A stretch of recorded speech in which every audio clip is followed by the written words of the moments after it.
Now, as you'll remember from last week's video, I did all the work on my friend's S14. Now, I'm gonna give this a wash, clay bar, and a buff. I'm gonna fit the mirrors and the spoiler that just got painted, and then I'm gonna do a proper video on this car and why I think it's so special and why I really love this car in the first place.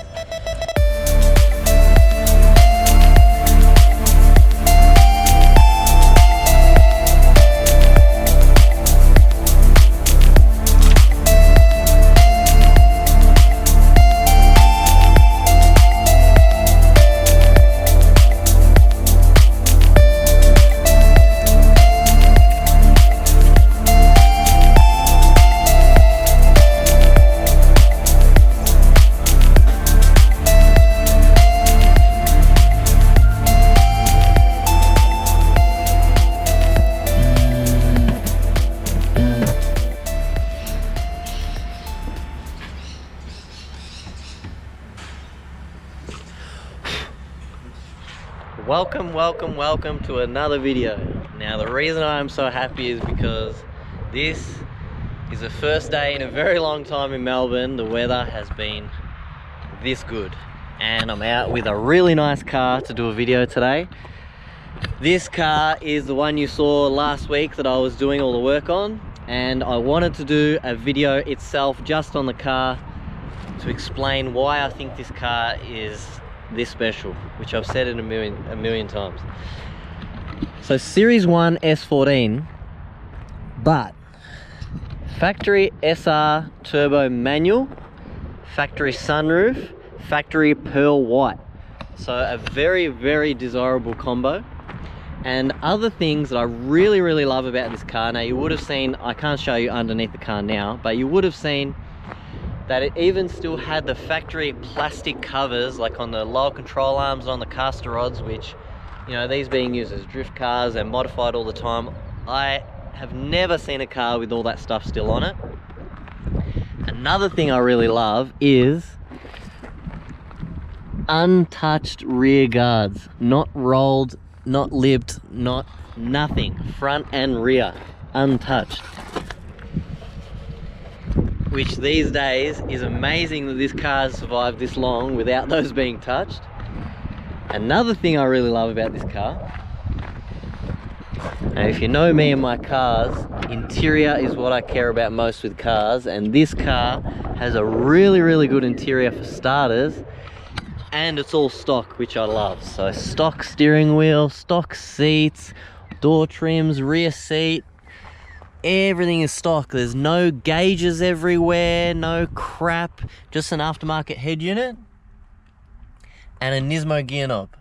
Apart from that, stock as a rock. The only thing letting this interior down is it's missing the driver's mat. And another rare thing, it has the factory mats, both rears and this front one. Unfortunately missing the driver's one, which I'm sure was worn through and has been thrown out, but I'll show you this passenger side one. So factory Nissan mats. If anyone has a factory driver's side one, we will buy it just to make this have a full set. As you saw last video, this did have a stock kit on it, which I happen to have here, which was in the car that I took out for the video. So this did have the stock bar with, I don't think this is a factory lip. It looks like garden edging, but who knows. I think these are like copy Series 2 skirts. I could be wrong. They're fiberglass, so they're definitely not genuine Nissan. And you would have seen, yeah, last video, we just fitted up factory skirts, factory pods, the wing, I don't know what that's off. Is that a cookie spoiler? Anyway, and a nav and front bar. Now, this is all fiberglass, so it's not all genuine, unfortunately. And also the JDM Silvia grille, which is very cool by itself as well. Clear indicators on the bar and on the sides and on the guards. Just painted the mirrors as well, as they were black, plasti dipped black. I don't know what the hell people are doing when they do these cars. And yeah, full GK catalogue underneath. I just took it for a wheel alignment now. What a difference that a wheel alignment makes. This car was all over the joint trying to drive it there. It has a welded diff with 4 3s, so it's very zippy. I think it has a Nismo copper mix clutch from memory. And funny story, while we're talking about the clutch, When this car was purchased, it was actually purchased as a knocking engine and was priced accordingly. It was very cheap. When I say cheap, it was in today's market cheap, not 5 years ago cheap, but anyway. So it was bought as a car that it had a spun bottom end bearing, which was fine. They were going to do a motor for it. Upon closer inspection, it was just a loose flywheel. So all it did is put another flywheel in it and a clutch, and it's fine. Engine's fine. So they got the bargain of the century, and I feel sorry for the guy that was selling it.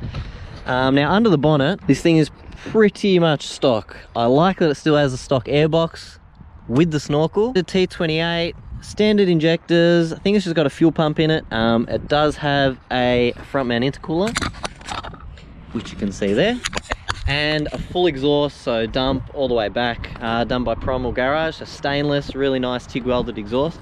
Apart from that, it is stock as a rock in here. This, very cool. Again, I can't remember the last time I saw a car with the underbonnet insulation still on it, which is very cool. It is a bit shitty, but it is there. As well with all of these. Like, when is the last time you saw a car with all this stuff still? It's very cool. It's amazing how, with age, my tastes have changed when it comes to these cars. First thing we would do, like, you know, 10 years ago was straight away pull aircon out, pull this out, roll the guards, slam it, coilovers, fucking rip this off, that off, rip the interior out, because you think it's some sick track car. When now I much prefer something that's stock and really tastefully modified over something crazy like that's been just literally fucked with. Just notice it also has aftermarket radiator. But yeah, apart from that, very, very stock. A lot of the stuff on this car is suspension wise, so it has HKS coilovers, which is very cool. And yeah, if you go back just to last week's video, you'll see all the GK Tech stuff that I fitted underneath the car. So it's very well sorted suspension wise, and I think they're going to start doing just a few skid pan days and stuff like that, but it's mostly just going to be a street car to drive around. Now what I'm going to do, put this stuff back in the car, and then I'll set the camera up inside, maybe external mic to get some SR dose noises, and we'll take this thing for a bit of a bust. It's gonna be a bloody nightmare. Lucky I was good at Tetris when I was a kid. The door trim does. This is impossible. I think I got this the wrong way around.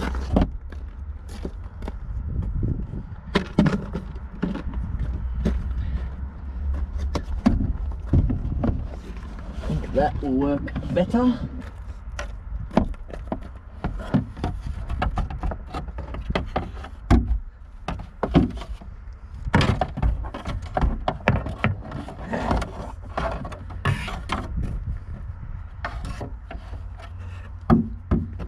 All right, here we go.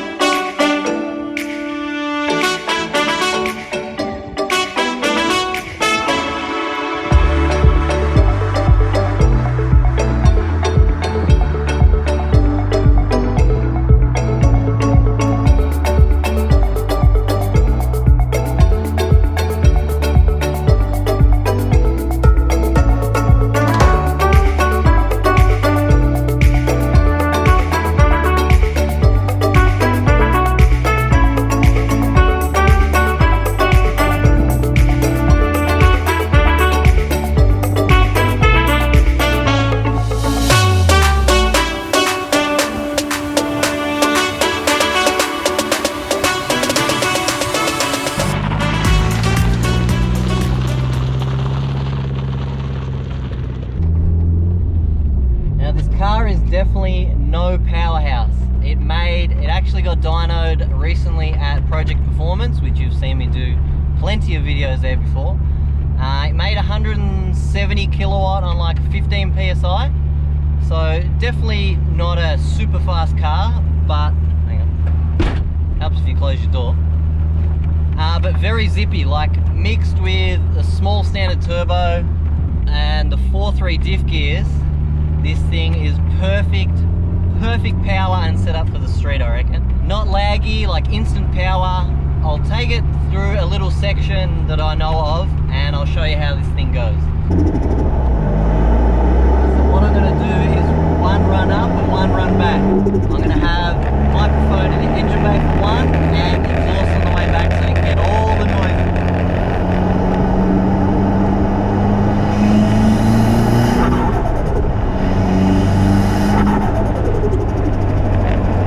One thing I forgot to mention, I'm scared this bumper's going to hit me in the head, is the wheels. So genuine work emotion, CR tyres, early ones that were in the Shadow Chrome, which are pretty hard to find now. In 18 by 9.5 plus 20 all round from memory. Anyway, I will stop jibber jabbering, as Taylor Ray would say.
Anyway guys, hope you enjoyed all that.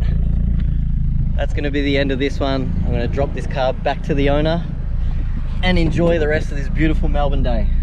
See you later guys.